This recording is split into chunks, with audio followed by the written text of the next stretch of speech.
Skor kebebasan pers dunia menurun. Pandemi COVID masih jadi penyebabnya. Sedikitnya 73% negara di dunia melakukan pembatasan terhadap media selama tahun 2020. Menurut laporan Indeks Kebebasan Pers terbitan kelompok advokasi hak wartawan Reporters Without Borders. Pandemi membuat pemerintah sebagian negara melakukan langkah drastis, termasuk penutupan perbatasan, karantina, dan pembatasan alat medis. Namun aktivis lain menilai pemerintah juga mengatur narasi terkait pandemi. We saw this in Turkey, Lebanon, Egypt, some of these countries, China, Pakistan, some of these countries use the opportunity of COVID-19 into politicizing the issue and creating misinformation about journalists who had been trying to do their job. Dampak ekonomi pandemi juga bisa membuat organisasi media menjadi bias, menurut Sekjen PBB. The pandemic has had another very dangerous side effect.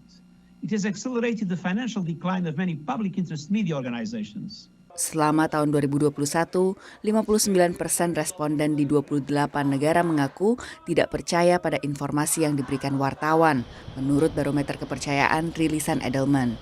Selain tekanan kepada organisasi pemberitaan, sensor dan pembatasan internet dan media sosial juga jadi faktor penentu kebebasan pers. Contohnya pemerintah Turki yang meminta perusahaan teknologi untuk membuka kantor di Turki, namun dikhawatirkan akan membatasi kebebasan pers negara tersebut. Juga penurunan informasi dari media sosial yang dilakukan oleh pemerintah India menyangkut isu COVID-19 di negara tersebut. Dalam indeks kebebasan pers, Indonesia naik 6 poin dibanding tahun lalu, tapi masih berada di peringkat 113 dari 180 dan masuk kategori rentan persekusi.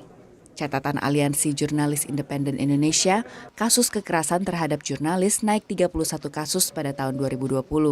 Pertama itu memang yang dominan adalah saat jurnalis melakukan peliputan ya, Omnibus Law.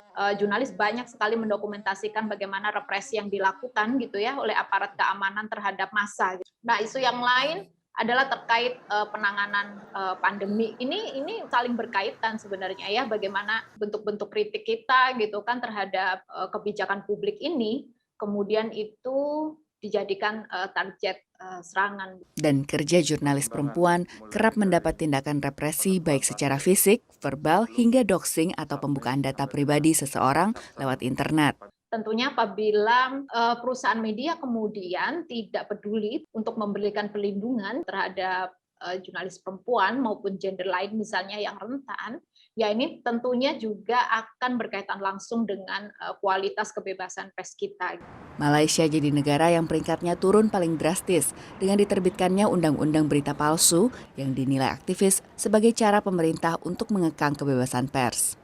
Dari Alexandria, Virginia Gunawan, dan tim VOA.